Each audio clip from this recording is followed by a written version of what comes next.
특별히 하나님 아버지, 이 땅을 주님이 감싸 주시고 이 땅에 여러 가지 질병과 전쟁과 재난과 기근으로 고통당하고 죽어가는 영혼들을 주님께서 어루만져 주시고 위로하여 주시고 치료하여 주시기를 간절히 소망합니다. 아버지 하나님, 코로나 바이러스로 인하여서 삶의 터전을 잃어버리고 삶의 터전이 흔들리고 있는 우리 모든 영혼들을 붙잡아 주시기를 원합니다.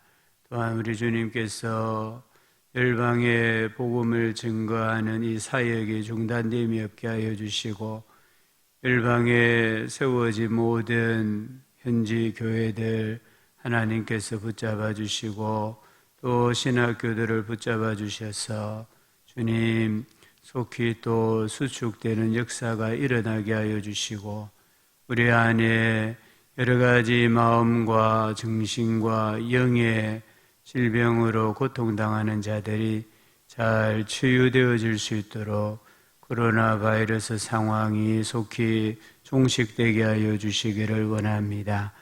우리 성도님들의 마음에 하나님 나라에 대한 소망이 있게 하여 주시고 천국에 대한 소망을 가지고 살아갈 수 있도록 도와주옵소서.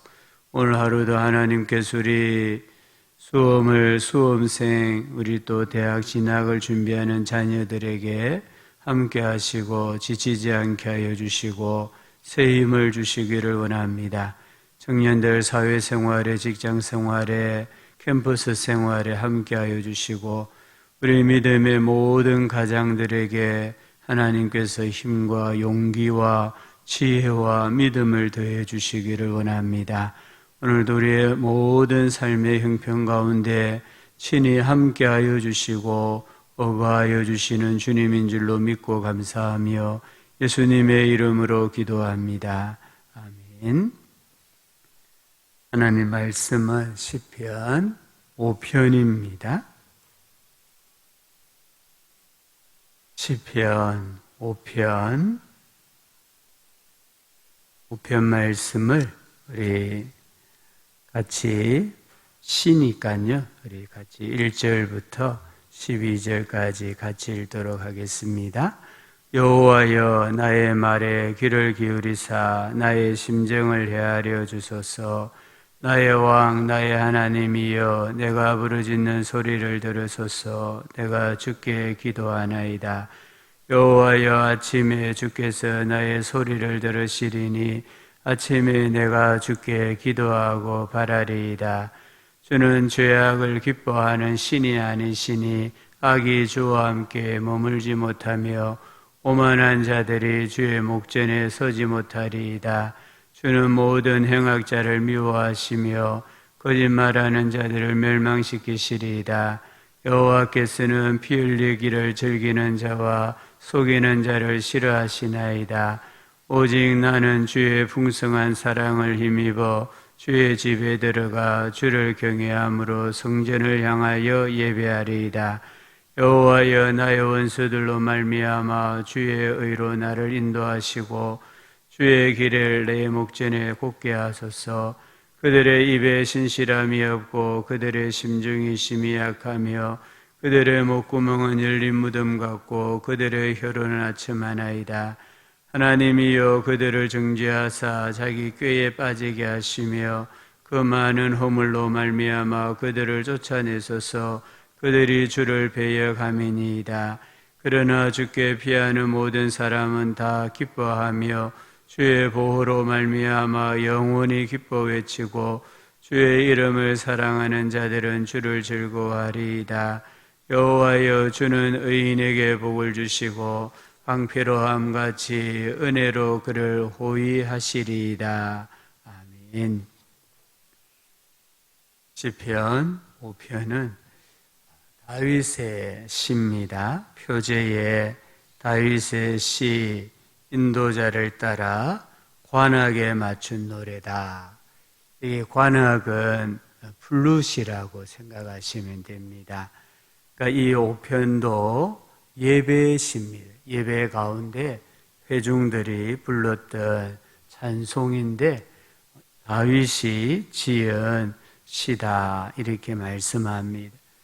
이 말씀의 배경을 보면은 다윗이 고난을 당하고 있을 때였습니다. 학자 중에 일부는 3편, 4편, 5편은 동일한 역사적 배경, 그러니까 압살롬의 반란으로 인해서 다윗이 고난 당할 때에 하나님께 올려드렸던 시다 이렇게 해석을 하는 학자들이 많이 있습니다.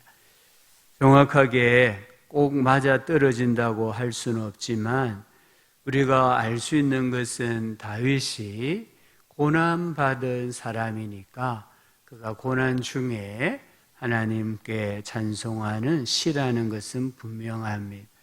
오늘 말씀 1절부터 3절을 보면은 다윗이 하나님께 기도하는 자세를 보여줍니다. 먼저는 하나님의 이름을 부릅니다. 여호와여 나의 말에 귀를 기울이사 나의 심정을 헤아려 주소서. 이게 헤아리다 이 말은 통촉하다 이 말입니다. 지금 다윗이 고난을 당하였을 때의 시선을 자기에게 두지 아니하고 하나님에게 두는 것을 볼 수가 있습니다. 두 번째는 2절을 보면 하나님을 나의 왕, 나의 하나님이여 내가 주께 기도하나이다 합니다. 다윗은 우리가 아는 것처럼 왕입니다. 그리고 성군입니다. 근데 이 다윗이 고난을 당하였을 때에 진짜 왕이 누구인가를 고백을 하고 있는 겁니다. 비록 다윗이 이스라엘의 왕이지만 자기의 왕은 누구냐? 하나님이라는 것. 그래서 나의 왕, 나의 하나님이여 이렇게 부릅니다. 자기의 왕은 전능하신 분이시고 전지하신 분이다. 그래서 이 하나님이란 단어에는 창조주라는 뜻이 있는 겁니다. 또 통치자라는 뜻이 있습니다. 그런데 그 하나님을 다윗이 뭐라고 고백합니까? 나의 주다. 그래서 내가 주께 기도하나이다. 그 전능하시고 전지하신 하나님이 내 주인이다 이 말입니다. 그러니까 고난 가운데 주인을 찾는 겁니다.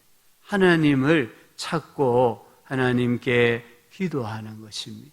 기도를 언제 합니까? 3절에 보니까 여호와여 아침에 주께서 나의 소리를 들으시리니 이 아침은 하루를 시작하는 시간입니다.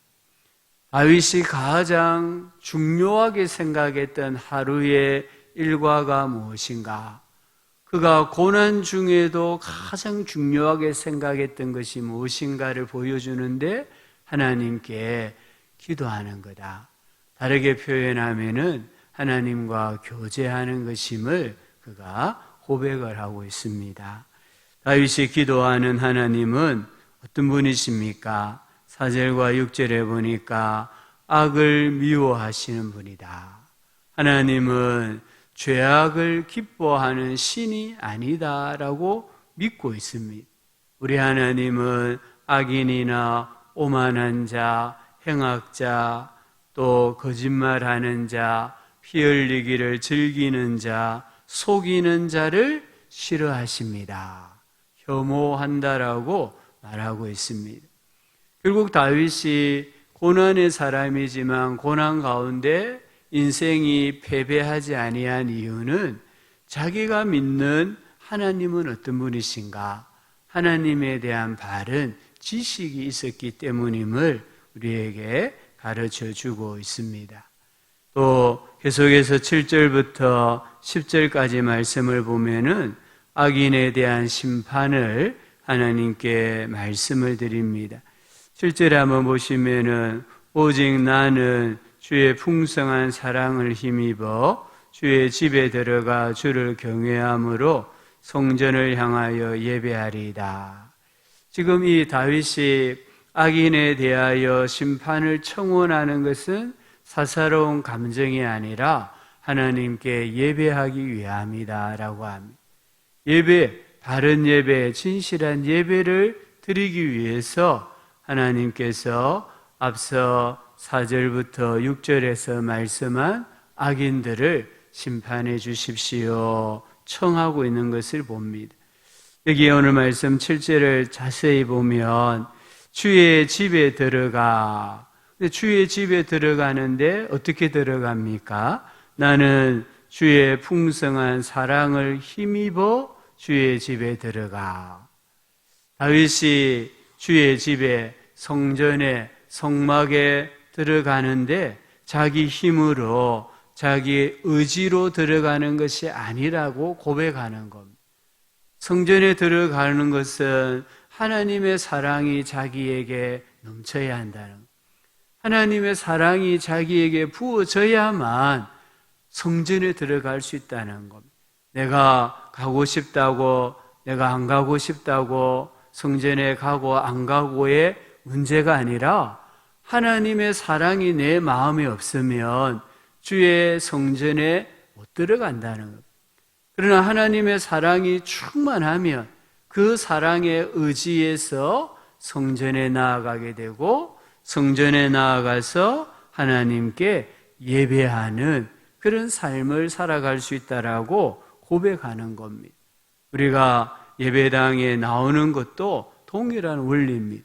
내 힘으로 의지로 나오는 것이 아니라 내 마음에 예수 그리스도의 십자가의 사랑이 부어져야 내가 하나님 전에 가고 싶고 또 갈 수 있고 그곳에서 하나님의 얼굴을 배웠고 예배할 수 있다는 것을 우리는 기억을 해야 되겠습니다.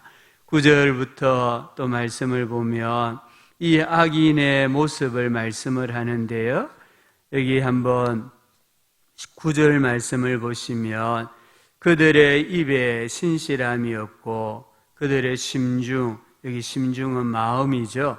마음이 심히 악하며 그들의 목구멍은 우리 이 소리가 나오는 곳이잖아요.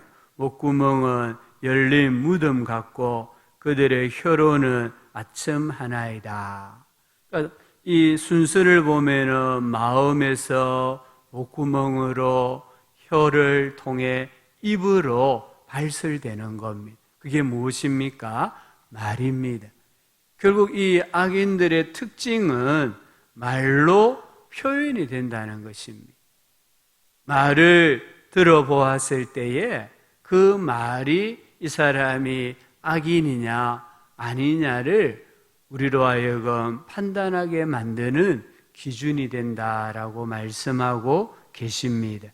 이 악인들을 재판장이신 하나님께서 참 유죄 선고를 내려달라고 간청하는 시인을 볼 수가 있습니다.